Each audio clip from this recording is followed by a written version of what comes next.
Amen, amen. Bonjour à chacune et à chacun.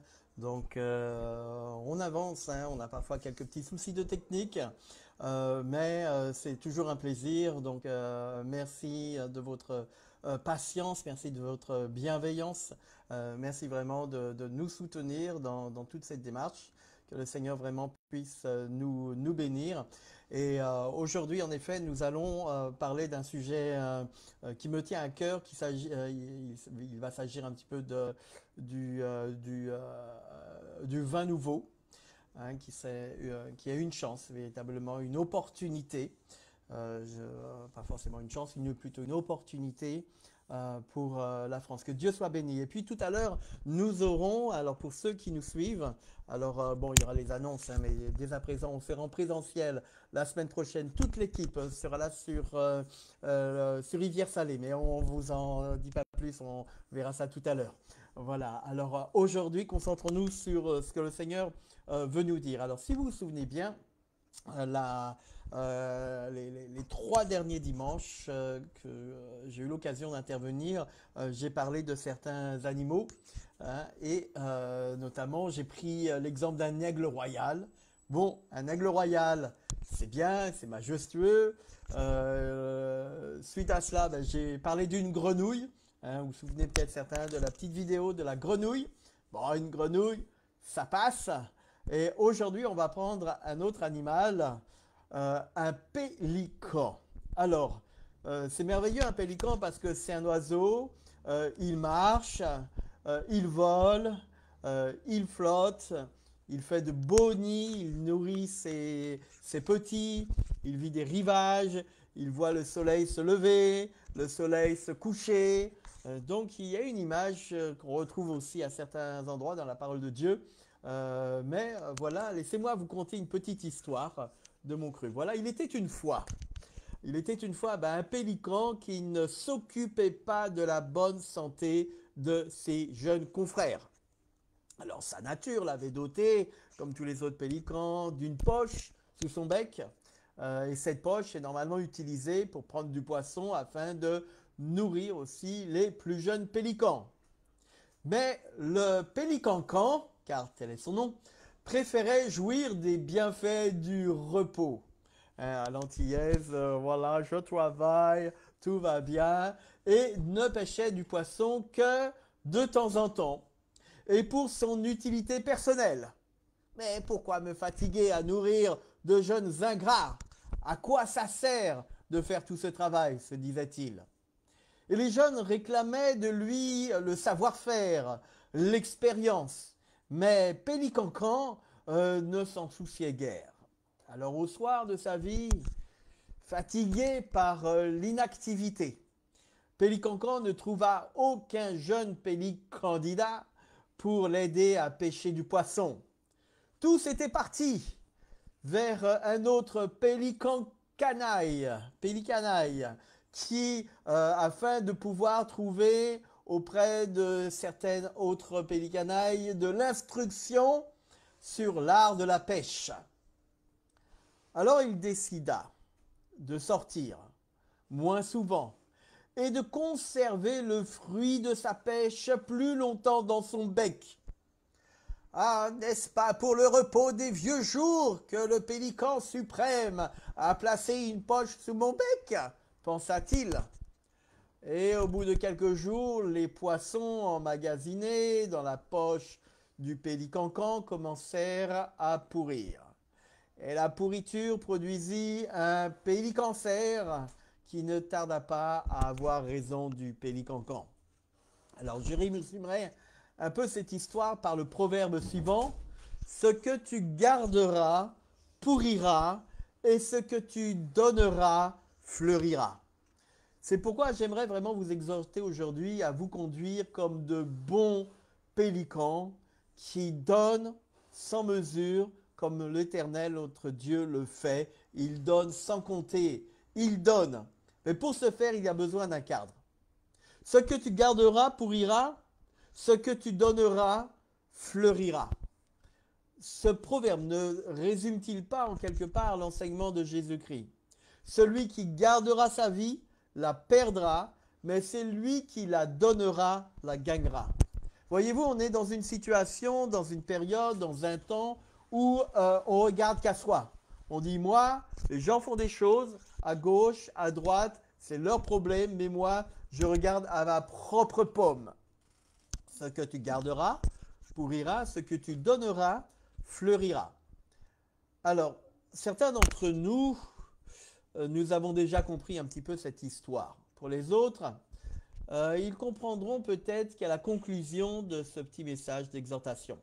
Mais pour en arriver là, je me dois d'avancer peut-être étape par étape afin d'éveiller nos consciences à la réalité spirituelle de ce qui nous entoure. Et la première partie de ce message sera plus un enseignement qu'une prédication. J'espère cependant que vous parviendrez à saisir vraiment toute la portée du propos divin. En tout cas, je verrai tous mes efforts, tout ce qui est en mon pouvoir, pour que Dieu vous donne un esprit de révélation concernant le sujet que je vais aborder.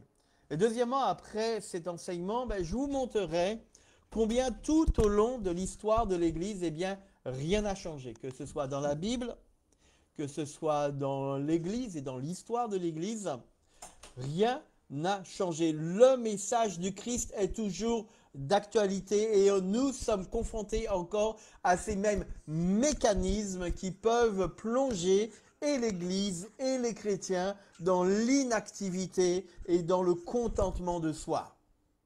Alors ce n'est que seulement à partir de ce moment-là que j'apporterai un message plus actuel sur l'enseignement que Christ nous dispense aujourd'hui.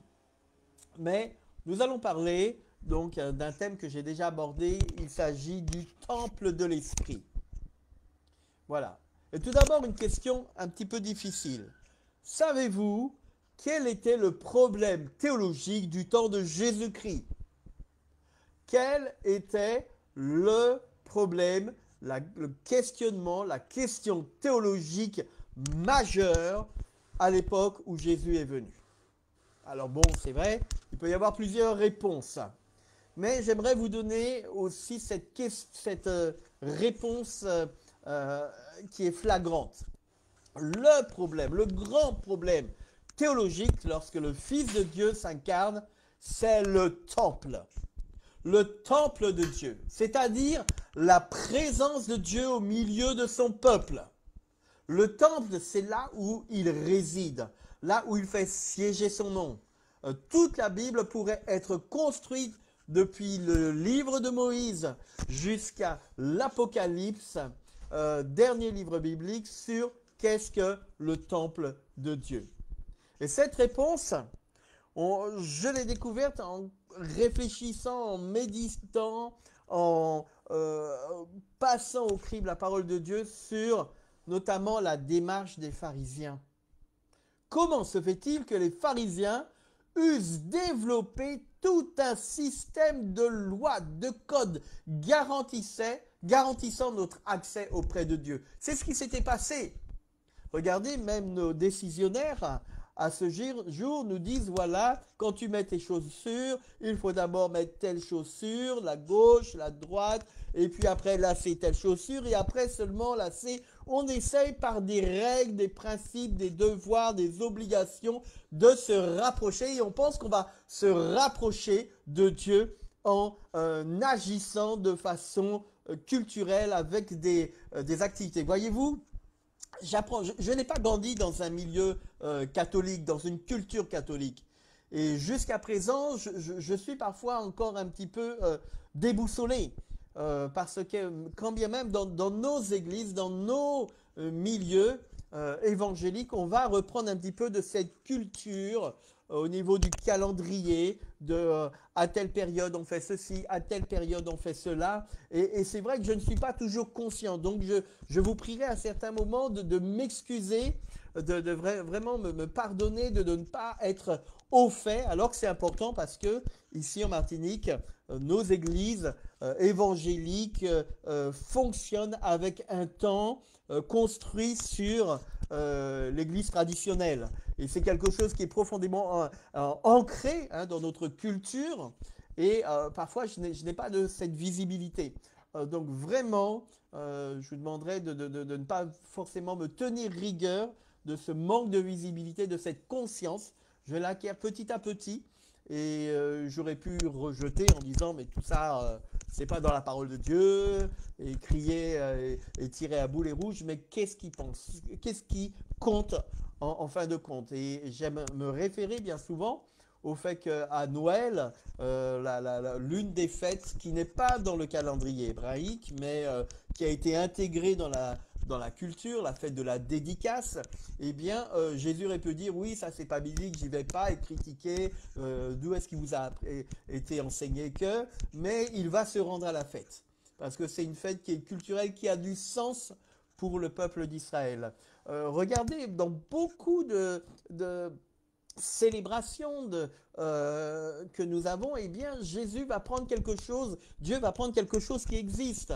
Dans l'Ancien Testament, il va reprendre la circoncision qui était un acte culturel majeur qui existait déjà, mais il va lui donner une nouvelle signification. Il va reprendre sous Jean-Baptiste et à son époque, à l'époque de Paul, le symbolisme du baptême qui existait bien avant la foi chrétienne, mais lui donner une nouvelle signification. Il va reprendre un élément qui est l'Eucharistie que nous allons célébrer tout à l'heure, l'action de grâce, la Sainte Seine, et lui donner, là encore, une nouvelle signification. Donc Jésus n'est pas là pour dire oui, tout ça, je n'ai jamais indiqué qu'il va y faire ceci ou cela comme ça, mais il va s'adapter à certains éléments de la culture populaire, mais en lui donnant aussi une nouvelle signification, comme pour notamment le lavement des pieds.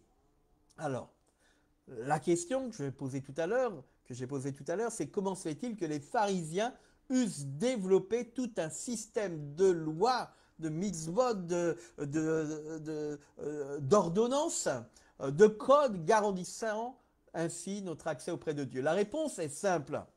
Depuis plus de 400 ans, Dieu gardait le silence. Dieu gardait le silence. Puis Jésus-Christ est venu. Il est dit que la parole est venue habiter parmi nous.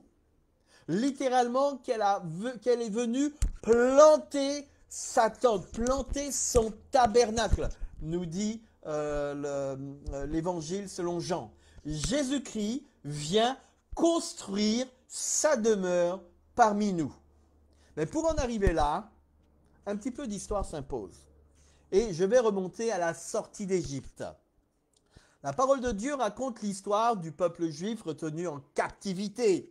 Il y a un parallèle à faire au niveau individuel pour chacun de nous qui sommes souvent captifs du péché, captifs de l'oppression, des éléments qui nous entourent, des circonstances de notre vie. Et lorsque Moïse apparaît, il guidera le peuple hors d'Égypte. La requête était la suivante. Pharaon, laisse aller mon peuple, dit Yahweh, afin qu'il me rende un culte. Voici le propos que l'on trouve en Exode, chapitre 7, verset 27. Une fois libéré de l'esclavage, Israël se trouve une véritable liberté dans le service de Dieu. La véritable liberté se trouve dans le service de Dieu. Dieu lui ordonne de construire un tabernacle, une grande tente de toile. Et après avoir construit le tabernacle d'après le strict modèle ordonné par Dieu, l'Exode s'achève par les paroles que l'on peut trouver en Exode chapitre 40, versets 34 à 38, où la nuée descend, remplit la tente, où personne ne pouvait plus rester dans cette présence. Bien plus tard, un homme du nom de David a été choisi pour être établi parmi les hommes et Dieu donc choisira cet homme du nom de David pour l'établir comme roi sur Israël. Dieu fit prospérer David par qui la promesse d'un sauveur a été faite. Et là, c'est intéressant parce qu'il fait prospérer David. Et David, la Bible raconte que David était un homme selon le cœur de Dieu. Alors, on peut se référer à Chroniques, chapitre 17, versets 1 à 4. David était un homme selon le cœur de Dieu. Ça ne l'a pas empêché de faire certaines choses. Il était un homme selon le cœur de Dieu parce qu'il était attentif à la parole de Dieu. Non pas parce qu'il était parfait, non pas parce qu'il n'a pas commis d'erreur, mais parce qu'il se remettait en question. David était un homme de guerre. Et était-ce un guerrier que pouvait revenir l'honneur de bâtir un temple au Dieu des cieux, au Dieu de la paix, nous dit la parole de Dieu. Cependant, David ne s'est pas apitoyé sur son sort en disant « Ouais, bon, Dieu veut rester dans sa tente de toile. Moi, j'avais des projets, construire une maison. Il ne le veut pas parce que je suis un homme de guerre. Débrouillez quand où? Débrouille-toi, Seigneur. C'est pas mes affaires, c'est pas mon problème. » C'est vrai qu'il est le Dieu des cieux et une tente ou un toit, c'est pareil. Pourquoi un toit? Pourquoi quelque chose en dur? Pourquoi une toile de tente? C'est pas plus important que cela. Mais David a préparé la construction du temple en mettant de l'argent et des moyens matériels de côté. C'est-à-dire que, et là c'est un message qui s'adresse à nous, que David et nous-mêmes en tant que serviteurs de Dieu, en tant qu'Église de Dieu, nous devons nous projeter également dans la génération qui arrive. Pas simplement dire qu'est-ce que nous allons réaliser dans notre génération, mais comment préparer la relève. Et puis on le sait, un temple, c'est Salomon, le fils de David, qui bâtira ce temple. Et Dieu va l'inaugurer d'une façon surnaturelle. Nous avons 2 Chroniques, chapitre 7, verset 1 à 3, où à nouveau, de la même façon que la gloire de l'Éternel avait rempli le tabernacle, la gloire de l'Éternel va remplir le temple de Salomon. Par cette intervention, Dieu va montrer son approbation et vient habiter dans le temple. Alors puis, se succédèrent plusieurs rois en Israël, certains délaissèrent le temple, mais Dieu y resta. Et d'autres en firent la purification. Dieu y était toujours. Jusqu'au jour où le temple fut détruit suite à l'iniquité accrue en Israël.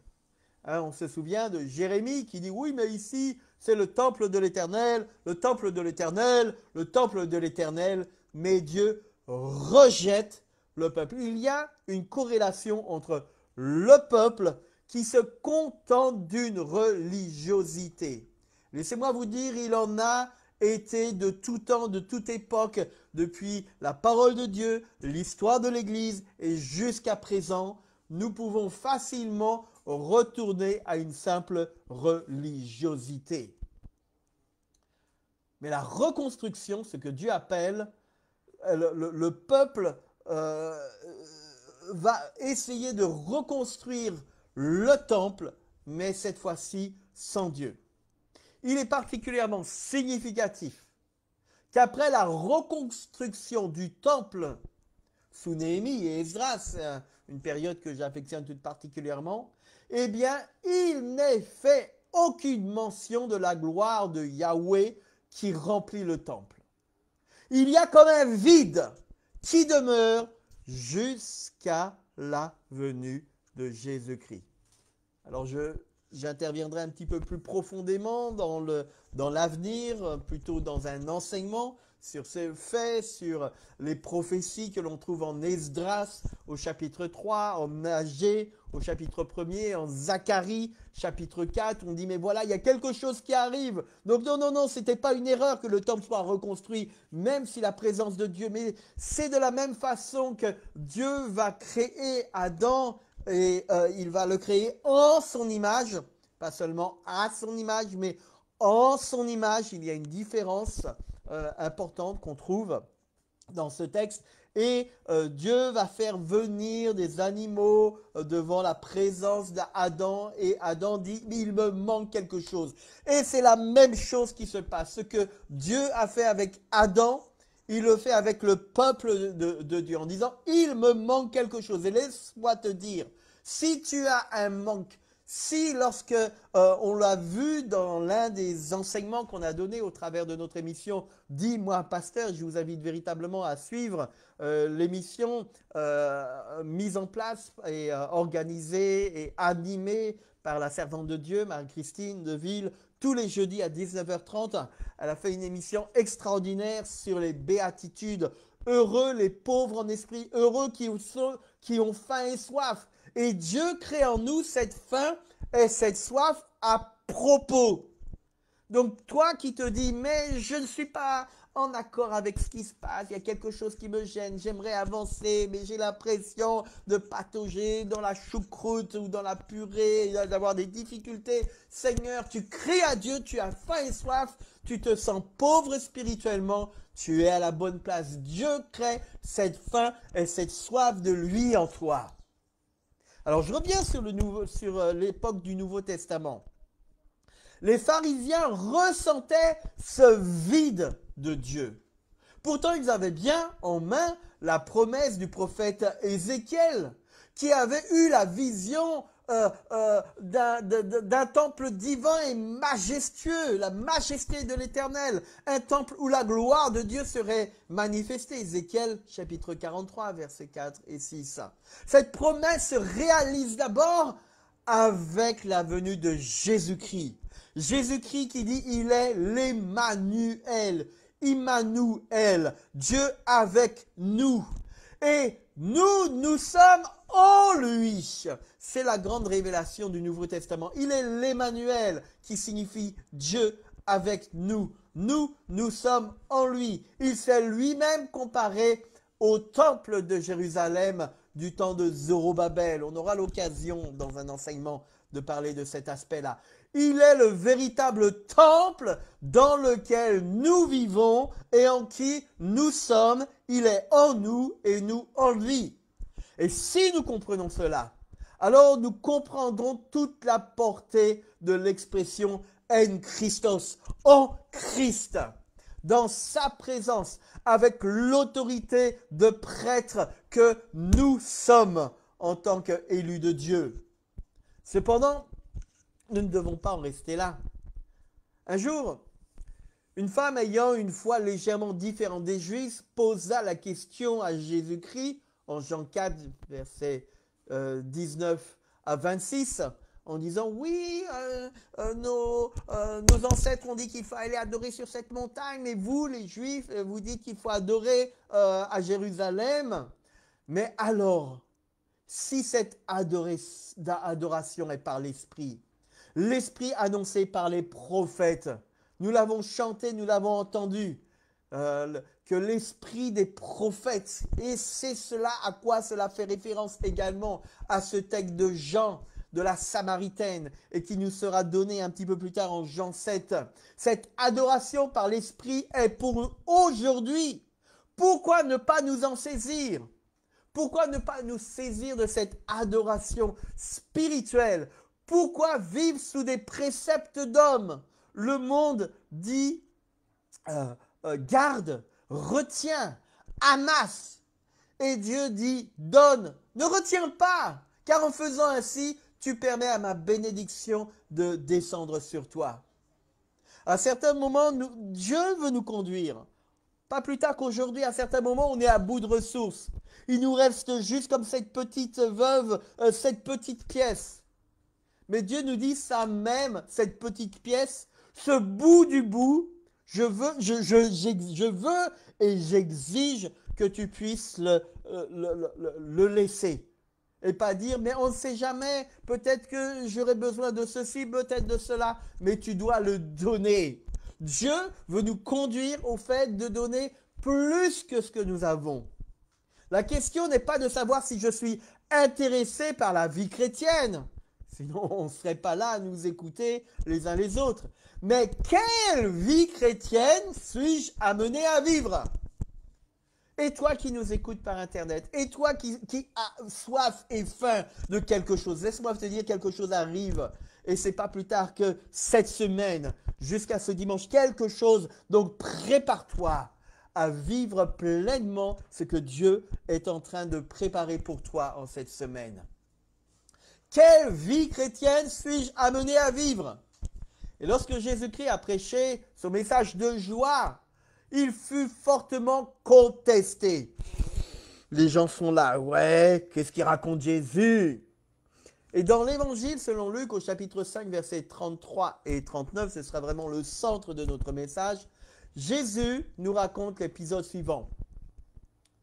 Il lui dit, les disciples de Jean, comme ceux des pharisiens, jeûnent fréquemment, ils font des prières, tandis que les tiens, ils mangent et ils boivent.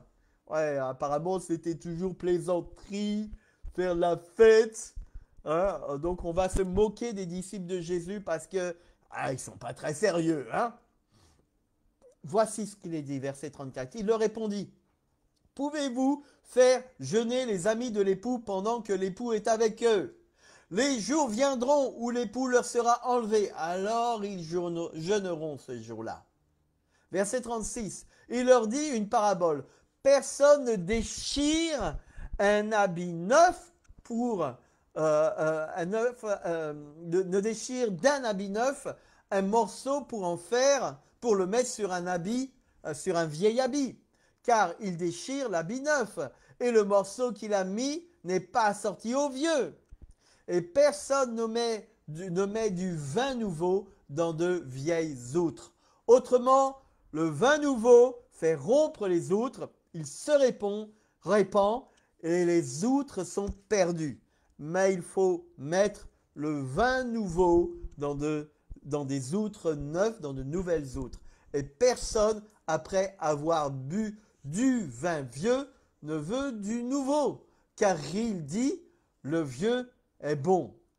Il y a un enseignement profond. Vous savez, lorsque Jésus voulait enseigner une vérité fondamentale, eh bien, il racontait une petite histoire. Et maintenant, on pourrait se poser la question, mais qu'est-ce que Jésus veut dire au travers de cette parabole, de cette histoire? La parabole de Jésus sur le vin nouveau et les outres neuves enseigne plusieurs leçons importantes. Tout d'abord, il y aura 4 points que j'aimerais prendre avec vous. Le renouvellement et la transformation. La métamorphose du vin nouveau et des outres neuves symbolise la nécessité de changement. Changement, te dit le Seigneur. Changement et renouvellement. Le vin nouveau représente les nouveaux enseignements qui ont besoin d'être constamment renouvelés. Le vin nouveau représente les nouveaux enseignements, la nouvelle alliance que Jésus apporte. Les outres neuves représentent les esprits ouverts. Ouvre ton esprit et sois réceptif. Et la nécessité d'être réceptif pour accueillir de nouvelles façons de voir les choses. Deuxième enseignement de Jésus, incompatibilité avec de vieilles structures. Jésus utilise cette parabole pour montrer que ces enseignements ne peuvent pas être contenus dans les vieilles structures religieuses des traditions anciennes. Les vieilles outres. Les vieilles outres ne peuvent pas contenir le vin nouveau sans éclater. Ce qui signifie que les nouveaux enseignements de Jésus nécessitent de nouvelles formes de compréhension et de pratiques spirituelles. Sinon, on va aller au conflit. Troisième enseignement, la flexibilité et l'adaptabilité. Cette parabole souligne l'importance d'être flexible et adaptable dans notre foi et notre compréhension spirituelle. Nous mettre à la place de l'autre. Nous, en tant qu'hommes, nous devons le mettre. Nous devons le faire. nous mettre parfois à la place de nos épouses, de dire mais comment fonctionne-t-elle, comment se mettre, c'est l'empathie, c'est la sympathie, c'est véritablement la compassion à quoi Jésus nous appelle. Notre flexibilité, notre adaptabilité pour grandir et évoluer en tant que croyants, en tant que chrétiens, nous devons être prêts à laisser derrière nous nos anciennes habitudes. Ça, c'est difficile parce qu'on se dit, mais ça marche comme ça fonctionne, on a toujours fait comme ça. C'est comme ça que d'habitude on fait. Et embrasser de nouvelles réalités et puissances spirituelles. Les disciples ont été confrontés à cette réalité-là. L'apôtre Pierre, lorsqu'il est sorti de prison, il disait « Mais comment ça, les fers tombent, je ne comprends pas, qu'est-ce qui se passe ?» Les disciples qui le reçoivent, ils disent « Mais non, mais c'est pas possible, c'est son ange ou autre. » Ou Paul qui reprend durement et sévèrement Pierre parce qu'on nous a dit « Ouh là là, il ne faut pas manger avec les juifs n'ont pas le droit de manger avec les non-chrétiens parce qu'ils vont se souiller, etc. » Mais nous devons entrer dans une nouvelle dimension. L'église de la fin des temps, l'église, ce n'est pas l'église primitive que nous devons réactiver, mais l'église finitive. Que doit être cette église finitive de la fin des temps? Et puis, quatrième point, il y a une nouveauté de l'évangile. La parabole met en avant la nouveauté et la fraîcheur de l'évangile. Soyons frais. Alors on va en choquer certains. On va se dire, mais comment vous osez faire ça dans l'église? Normalement, l'église, nous devons être des Jésus en bocaux. Jésus apporte un message radicalement différent de celui des enseignements précédents. Et il appelle ses disciples à accepter ce message avec des cœurs et des esprits ouverts. Et nous devons avoir nos cœurs et nos esprits ouverts. Et en résumé, cette parabole du vin nouveau et des outres neuves nous enseigne l'importance d'accueillir un changement spirituel, d'être réceptif aux nouvelles idées et de se libérer des contraintes des anciennes traditions lorsqu'elles ne sont plus adaptées aux révélations de Dieu pour les temps dans lesquels nous sommes. Nous sommes confrontés à de nouvelles technologies, nous sommes confrontés à une réorganisation sociétale et de la même façon que Jésus s'est adapté à ce qui se passait en sa période, nous devons également, avec sa période, l'oppression romaine, etc., un peuple qui n'était pas... Et Jésus a composé avec cette réalité spirituelle. Ce verset 39, il en a toujours été ainsi depuis l'époque de Moïse jusqu'à Jésus-Christ et encore aujourd'hui. Israël a toujours eu du mal à comprendre que Dieu n'était pas un Dieu statique dans sa relation avec son peuple, mais en mouvement perpétuel. Il est en cours de réalisation du salut prévu dès le livre de la Genèse que nous avons vu lors de nos enseignements précédents au chapitre 3. Tu lui écraseras la tête, il te blessera au talon, nous dit cette prophétie. Dieu fait une œuvre nouvelle. L'Église réformée avait cet adage.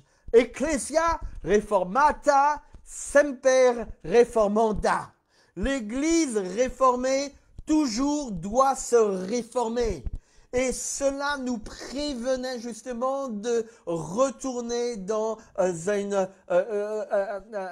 embargo culturel. Vous êtes-vous déjà posé la question de savoir pourquoi les auteurs des psaumes nous disent de chanter un cantique nouveau? Dans le psaume 33, dans le psaume 40, dans le psaume 144, dans le psaume 149, il nous est dit « Chantez à Dieu un cantique nouveau ». Tous ces psaumes ont pour message central le salut final du peuple de Dieu. Tous ces psaumes ont pour message central ce message qui nous conduit également vers le livre de l'Apocalypse. Dans le livre de l'Apocalypse, il est fait également mention d'un cantique nouveau et si ineffable que personne ne pouvait comprendre ce qui était contenu dans ce cantique nouveau. Apocalypse chapitre 5, Apocalypse chapitre 14. Or, si nous pouvons chanter un cantique nouveau, c'est parce que Dieu fait continuellement une œuvre nouvelle. Ce cantique n'est pas quelque chose en disant, voilà, je vais statiquement immortaliser. J'ai des chats à la maison. Et parfois, ils se comportent d'une façon tellement merveilleuse qu'on a envie de les filmer, de garder en souvenir, où nous voulons prendre des photos, nous voulons prendre des vidéos, nous voulons véritablement immortaliser l'événement. Mais Dieu nous dit, mais vous n'avez rien à immortaliser parce que avec Dieu, nous sommes continuellement en mouvement et il fait des choses continuellement nouvelles. C'est pour ça que nous pouvons chanter un cantique nouveau pour remercier Dieu, lui dire Seigneur, tu fais des choses nouvelles et nous voulons te bénir pour les choses nouvelles et encore nouvelles et encore nouvelles et encore nouvelles que tu fais. La révélation de Dieu, elle est progressive.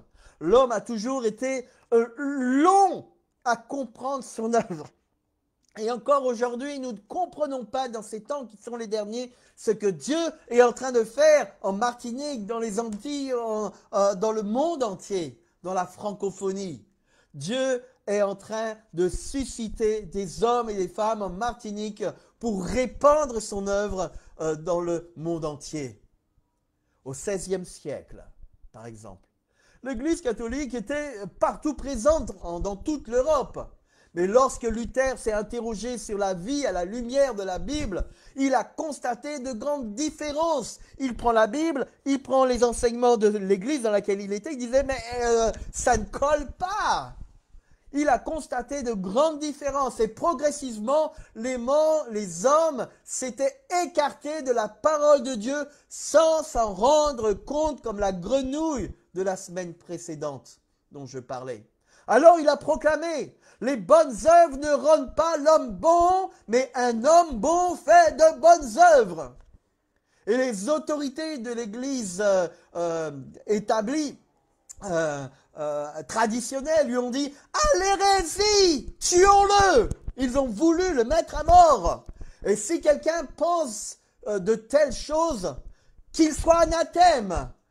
Il nous est dit, dans notamment le concile de Trente, la ville en Italie, sans voir que cette affirmation était tirée de la Bible qui proclame que Dieu...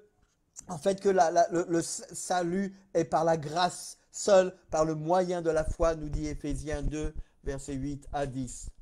Dieu prend cependant son temps pour venir chercher son Église.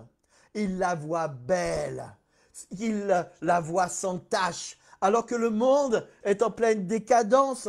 On le voit également au travers et c'est probable, voyez dans le point 6 de la célébration, la cérémonie d'ouverture des Jeux Olympiques, dans le manifeste, il est dit clairement que cette célébration était une parodie de la Sainte Seine, alors qu'après coup, quand certains chrétiens ont voulu dire « mais ça c'est quelque chose, vous êtes en train de vous moquer », on a dit non, en fait c'était une fête païenne, alors que dans le texte lui-même de l'organisation de cette fête, il dit clairement que c'est une parodie de la Sainte Seine. Donc nous voyons comment des hommes et des femmes sont menteurs et qu'ils sont là pour essayer de lancer un défi. La puissance des ténèbres en cette année 2025 est en train de lancer un défi à l'Église de Dieu, mais nous allons relever ce défi et nous n'allons pas mettre du vin nouveau dans de vieilles outres, mais nous allons utiliser de nouvelles outres pour permettre à Dieu de faire une nouvelle chose et que nous puissions chanter un cantique nouveau et renouvelé dans la présence du Seigneur. Dieu prend son temps pour venir chercher son Église, je disais. Dieu prend son temps pour venir chercher son Église. Et s'il y a eu un renouveau biblique avec Luther en 1517, où il a, le jour de la fête des morts, placardé ses 95 thèses, il n'a pas choisi ce jour au hasard, mais il a choisi ce jour où des œuvres de ténèbres se manifestaient dans l'Église traditionnelle pour dire « Voici ce que dit la parole de Dieu ». Le monde n'était pas encore capable de supporter l'idée d'une Église qui a pour vocation de ne pas marcher selon les principes du monde. Pour nous, cela est évident. Nous sommes dans le monde, mais nous ne sommes pas du monde. Alors que du temps de Luther, personne ne se disait non chrétien. Se séparer de la société, c'était se séparer de l'Église. Mais 250 ans plus tard, naîtra, viendra, proclamera certaines choses. Un homme viendra au monde du nom de John Wesley. Avec certains amis, il crée d'abord le Holy Club. Avant d'entrer dans une nouvelle dimension où il entre dans ce qu'on a appelé l'expérience de Aldersgate en Angleterre. Il déclarera un jour n'avoir qu'un seul objectif, développer autant qu'il est en son pouvoir la vie religieuse et, avec la grâce de Dieu, préserver et accroître la vie spirituelle. Il ne va pas tarder à être mis dehors lui aussi de l'église officielle anglicane, cette église même qui pourtant avait adhéré au principe de la réforme. Et en 1744, on se souvient combien il va écouter la préface de l'épître aux Romains que Martin Luther avait écrit. Et là, il s'est dit, mais on a besoin d'un renouveau spirituel. Voyez-vous, de tout temps, de tout milieu, ce sont des hommes soi-disant religieux qui se sont le plus opposés à l'œuvre de Dieu. Et aujourd'hui, voici 250 ans que John Wesley a disparu. Aujourd'hui, qu'en est-il? Et j'aimerais vous poser la question. Pensez-vous que notre monde n'est pas encore prêt à recevoir ce plein évangile dans ces temps qui sont les derniers? Ou bien des dispensateurs de la bonne nouvelle, donner et recevoir. Je me souviens d'une amie lorsque j'étais étudiant à l'Institut biblique. Nous revenions toujours sur le même point.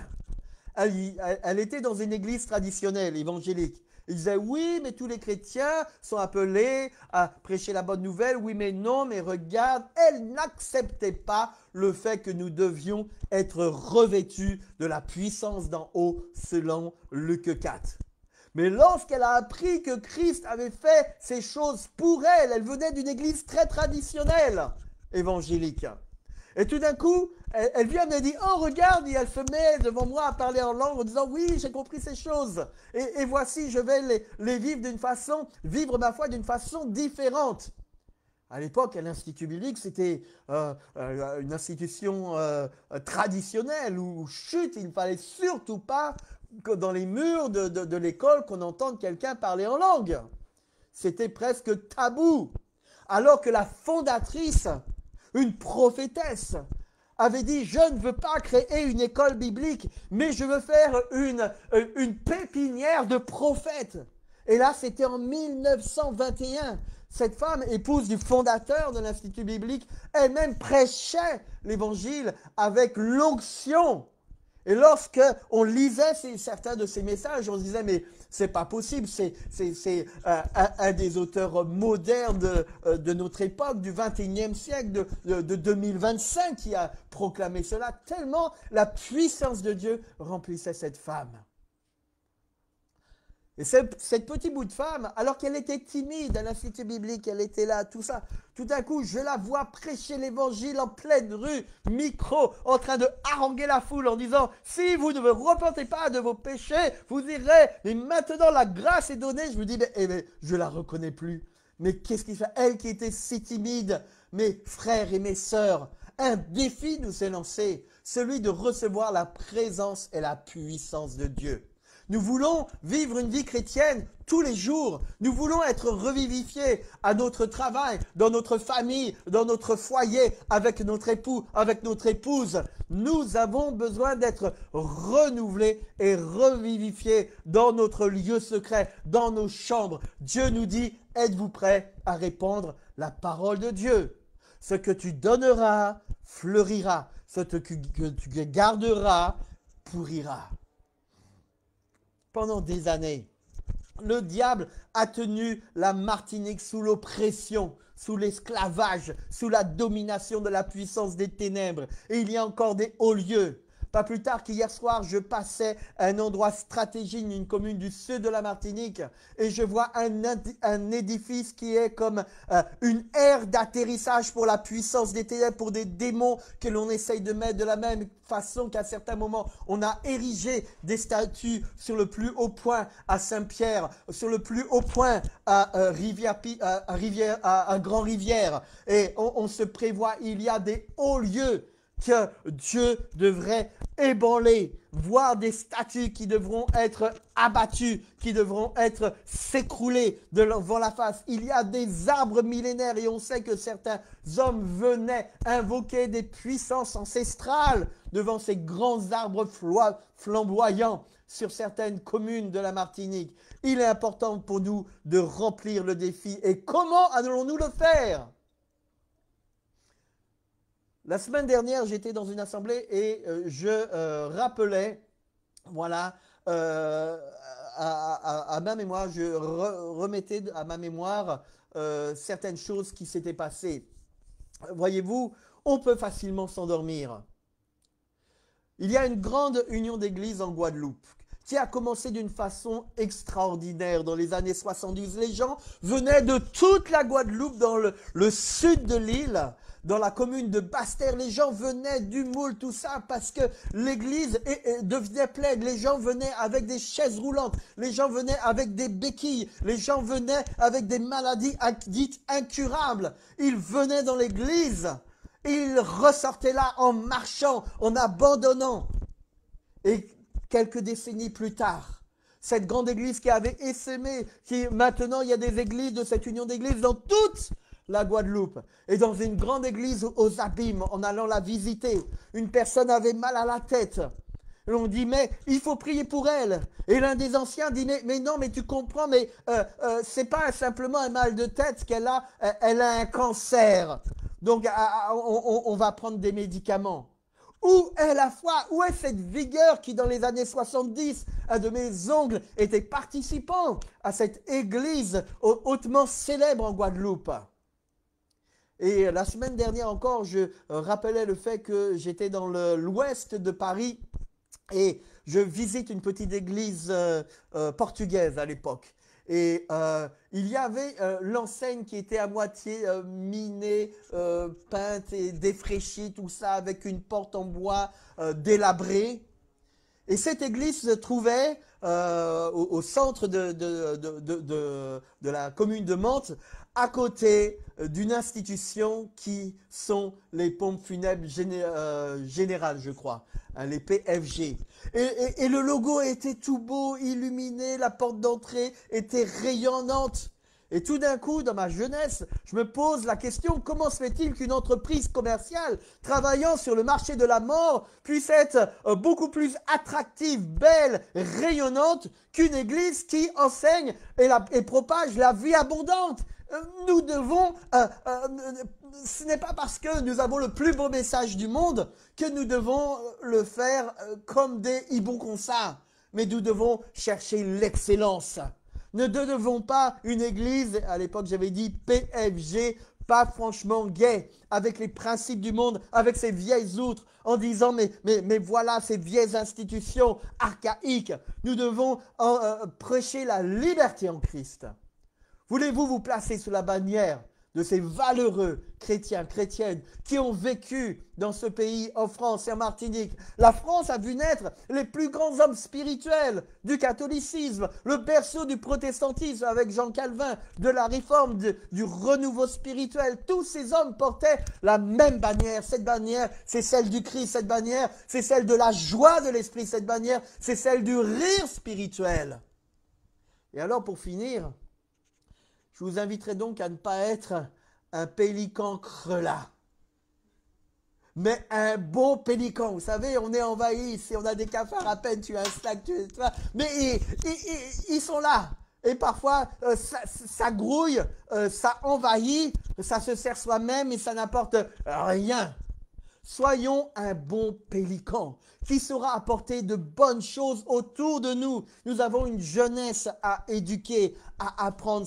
Cette jeunesse maintenant, on voit, est invitée à participer à des choses. Nous entrons dans un monde où le bien est appelé mal et le mal est appelé bien. Lorsque l'on dénonce certaines pratiques qui ne sont pas en conformité avec la parole de Dieu, on va nous pointer du doigt en nous disant « vous êtes intolérants » ou « vous n'aimez pas les autres ». Vous êtes des gens religieux, alors que ceux qui sont les plus doctrinaux, j'ai accepté d'intégrer un groupe dans le monde WhatsApp, un défi en 7 jours sur le temps, etc. Le premier jour, ça va. Je me dis, oh, il y a une confusion entre le temps, déjà une mauvaise conception, pourtant ce sont des professionnels, entre le temps. Vous savez, en grec, il y a 3 temps. Il y a le temps chronos, il y a le temps aion, hein, le temps chronos, c'est le temps, la durée qui s'écoule de façon linéaire. Aion, c'est le temps qui est éternel, d'âge en âge, pour l'éternité, etc. Et puis, il y a le temps qui est ni chronos, mais qui est kairos, l'opportunité. Et certains ont des difficultés à gérer le temps parce qu'ils n'ont pas cette conception spirituelle du temps tel qu'il nous l'est indiqué dans la parole de Dieu. Ils ne savent pas saisir ce temps, cette opportunité, kairos. Ils se perdent. Pourtant, le président de la République, l'ancien M. Sarkozy, disait « ce n'est pas l'argent qui fait le projet, c'est le projet qui va susciter quelque chose. » Et dans la deuxième journée, la personne qui dirigeait le groupe commence à influer avec des idéologies d'Extrême-Orient, bouddhisme, des philosophies orientales, du nouvel âge sur le fait de faire le vide dans son esprit, ce qui accueille aussi des mauvais esprits. Je me dis non, mais ce monde est véritablement perverti et nous devons vraiment sortir de ces concepts-là. Nous ne devons pas être comme ces pélicans crelats, mais de bons pélicans, de bons nourriciers dans ce monde de ténèbres, dans l'Église qui a besoin de la parole de Dieu, authentique, vraie et savoureuse.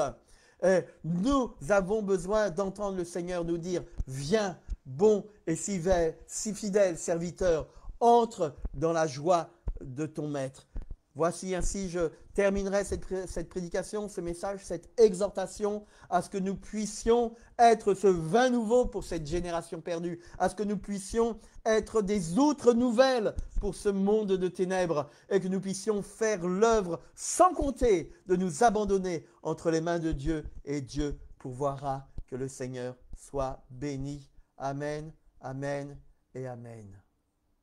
Alléluia, je vous donne la parole.